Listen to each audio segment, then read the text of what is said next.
Bullet train ఇంకా మనకు అందుబాటులోకి రాలేదు, కానీ బుల్లెట్గా బాప్ వస్తే ఎలా ఉంటుంది? ఇప్పుడు మీకు ఆ సీనే చూపించబోతున్నాను. మీరు చూస్తున్నది ఇదే. ఈ రవాణా విధానం పేరు హైపర్ లూప్ అన్నమాట. ఇది బుల్లెట్ ట్రైన్ కంటే వేగంగా దూసుకెళ్తుంది. దీని స్పీడ్ ఎంతో తెలుసుకోవడానికి మీకు ఒక చిన్న ఎగ్జాంపుల్ చెప్తాను. ఢిల్లీ జైపూర్ల మధ్య దూరం ఆల్మోస్ట్ 300 కిలోమీటర్స్.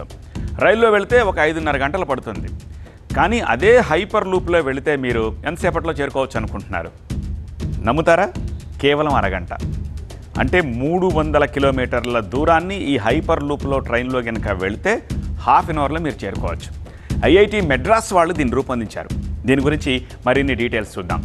422 మీటర్ల ఈ హైపర్ లూప్ ట్రాక్ను సిద్ధం చేసి ఐఐటి మెడ్రాస్ వాళ్ళు టెస్ట్ చేశారు.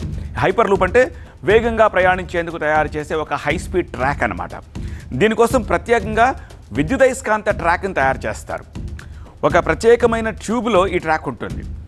ఈ హైపర్ లూప్లో గంటకు 1000 కిలోమీటర్ల వేగంతో ఆ ట్రైన్ ప్రయాణిస్తుంది. ట్రైన్ అంటే మనకుండే రెగ్యులర్ ట్రైన్ లాగా ఉండవు, చాలా షార్ట్గా ఉంటుంది, చిన్నగా ఉంటుంది, ఒక క్యాప్సూల్ లాగా వెళ్ళిపోతూ ఉంటుంది అనమాట ఫాస్ట్గా. సో ప్రయోగాల కోసం ఇప్పటికే ఐఐటి మెడ్రాస్కు రైల్వే శాఖ ఒక 17.5 కోట్ల రూపాయలని 2 విడతలుగా ఇచ్చింది. 3వ విడతలో ఇంకొక 8 కోట్ల రూపాయలని రిలీజ్ చేయబోతున్నట్టుగా రైల్వే మంత్రి అశ్విని వైష్ణవ్ చెప్పారు.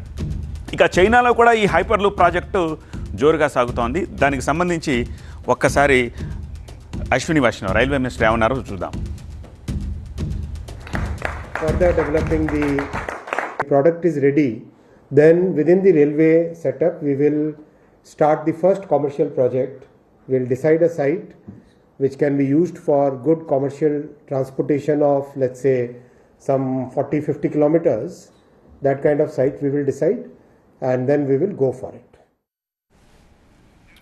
సో అది ఒక 40-50 కిలోమీటర్ల సైట్ని తీసుకుని అక్కడ ఈ హైపర్ లూప్ని అరేంజ్ చేసి అప్పుడు మేము టెస్ట్ చేస్తామంటున్నారు.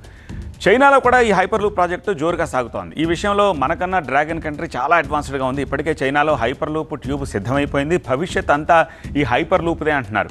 వాస్తవానికి హైపర్ లూప్ ప్రాజెక్ట్ని ఇలాన్ మస్క్ చేపట్టాలని భావించినట్టుగా చెప్తున్నారు. మొత్తం మీద మస్క్ రాకెట్లపై దృష్టి పెడితే భారత్, చైనా భూమి మీద ఈ హైపర్ లూప్ ప్రాజెక్ట్ని చేపడుతున్నట్టుగా అర్థం చేసుకోవచ్చు.